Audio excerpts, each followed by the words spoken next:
And the question for this week is about body shame. When it comes to feeling their vagina and bum in public, how do you teach your kid not to do that without body shaming them?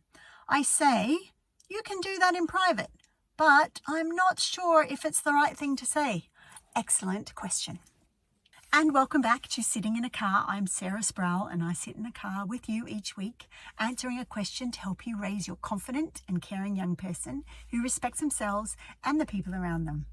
So this question is going to be really useful for any adult out there who wants to raise a child who is not ashamed of their body, because most of us, lots of us know from personal experience that when we feel ashamed about our body, it disempowers us. We can't speak up for what we need. We can't seek help if something doesn't feel right. It's harder for us to get medical attention. So there are lots of really great reasons why we want to all avoid body shame for our children. I want to tell you a story about when I graduated from my master's program. I've done a master's in sexuality studies to help me do this work with parents, because what I realized pretty darn quickly is you can have all these sort of beliefs in the world, but unless you have a strong understanding of what the research says, people won't pay attention, because why should they? I'm just one person saying what she thinks is important based on what I've experienced in my life. But when you go back to the research and you can say all these different scientific articles and my own master's research has shown me really clearly that these conversations are important for parents to have with their children. But I digress. When I graduated my master's, it took me 3 years to do that. We had sort of horrendous life experiences happening in between times, one of them in which my grandmother had died and my husband was diagnosed with Parkinson's disease, all in the space of like 6 weeks. So it was pretty crap, really. I decided I wanted to celebrate my master's in style. And so we decided we would take all 5 of us, so me, John, and the 3 kids, to the Shelburne Hotel for lunch. Now, if you don't live in Dublin, then you won't know that the Shelburne Hotel is sort of an institution. It's a beautiful hotel in the centre of Dublin on St. Stephen's Green, which is a magnificent Georgian square. It's really spectacular. I'll just do a little bit of fangirling at the moment and say, if you haven't been to Dublin, you need to come to Dublin. It's a beautiful place to visit. Anyway, they have a restaurant there, and it's, white tablecloth, very lovely table service. And the children were, I think they were 12, 10 and 8, maybe, sometime around that age. So it was going to be a big endeavor, and they'd never gone to a restaurant like this before. We'd never taken them. In fact, I very rarely go to anything like this. So it was special.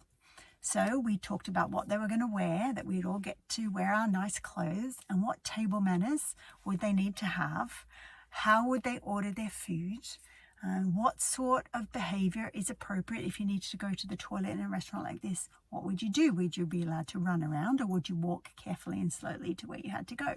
So there was lots of teaching and learning that had to happen to make sure that the kids understood what was the right appropriate behavior to have in this context.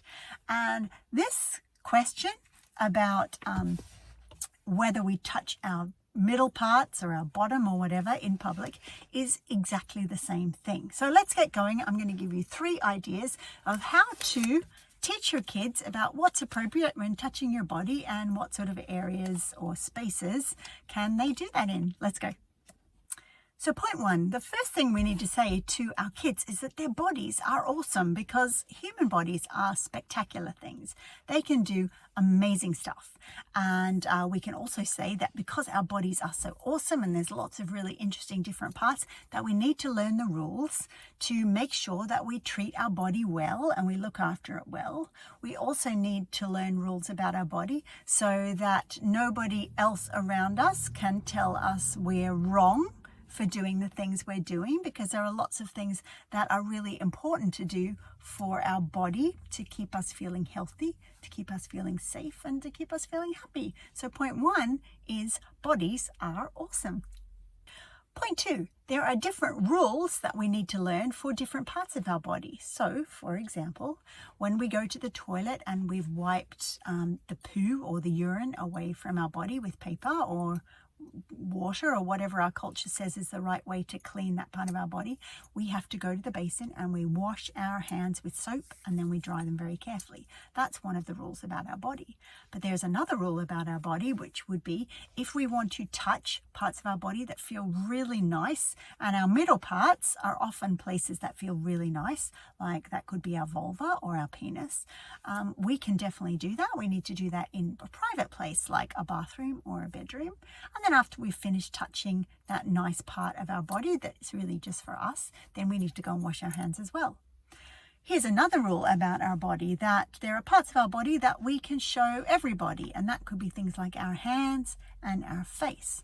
But have you noticed how the rules about a face has changed recently? So it used to be you could go into shops or on a bus or into school and you wouldn't need to wear anything on your face. But now there's a new rule, and the rule is that if you're in a shop or in a bus or something like that, you need to use a mask. And I've got one here actually, I'm just going to show you, right?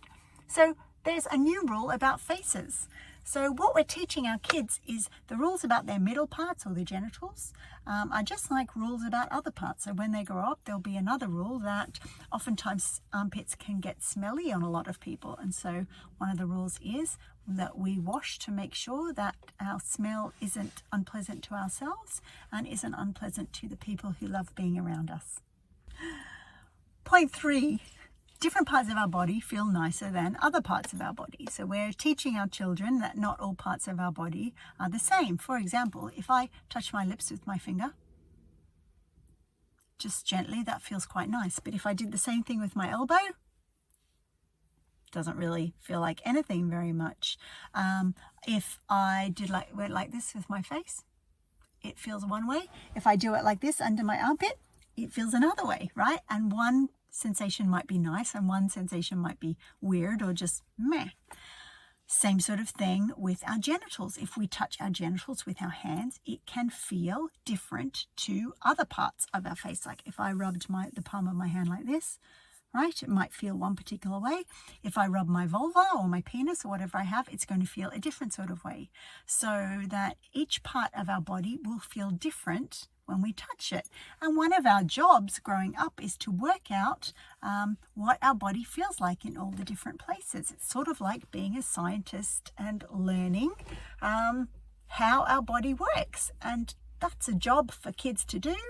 And they do it on themselves, right? Everyone's job is to touch their own body, not to touch someone else's body, all right? So that is the third point. So let's recap. What are the 3 points? The first point is our bodies are awesome. Second point is there are different rules for different parts of our body in different locations, like our face at home versus our face in a shop, like our private parts, where do we get to touch them? And then the third point is that our body is awesome and it feels different in different parts of it. Our face, our lips, our elbow, our hand, our middle parts, our genitals, they all feel different. And one of our jobs is to discover all those different sensations and work out which ones we like the best, but we do it on our own body, not someone else's. And that's sitting in a car for another week, where I've answered a question to help you raise your confident and caring young person who respects themselves and the people around them. And while I've got you here, can I ask for your help? Would you like, repost or subscribe to Sitting in a Car? When you do that, other parents just like you are able to find the information and support they need to do this part of their parenting even better. Thanks for that, and bye for now. Oops, I didn't do the intro. I'll do that now. I'm getting tired.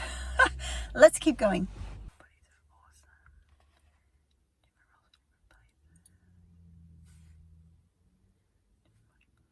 This episode of Become a Comfortable Parent is brought to you... Start again.